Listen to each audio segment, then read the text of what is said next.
In today's video, I'm going to teach you how to delete a project in Renderforest. By the end, you'll know exactly where to go and what to click so you can remove a project quickly and confidently. Before we begin, a quick reminder. Deleting a project is a significant action.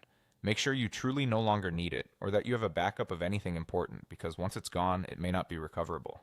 First, log into Renderforest. Open your browser and head to the official Renderforest website, then sign in with your account. Take a moment to confirm you're in the correct account where the project lives.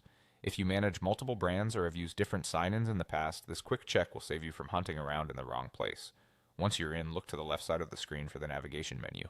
Click on Project in the left sidebar. This is your main hub for everything you've created: videos, logos, mockups, or any other assets tied to your account. If your sidebar is collapsed, hover or click to expand it so the labels are visible. Opening the Project section puts all your items in one place, making it simple to manage them. Now look for the project you want to delete. You can scan through the thumbnails and titles, or use the available search or sorting options to narrow things down by name, date, or type. Pay close attention to the project preview image and title so you don't accidentally target the wrong one. If you have many projects, sorting by most recent or using a keyword you remember from the title can help you find it faster. When you've located the correct project, select it, then click Delete at the bottom. Selecting the project highlights it so the system knows which item you intend to remove. The delete control is positioned at the bottom area of the interface, so scroll if you don't see it right away.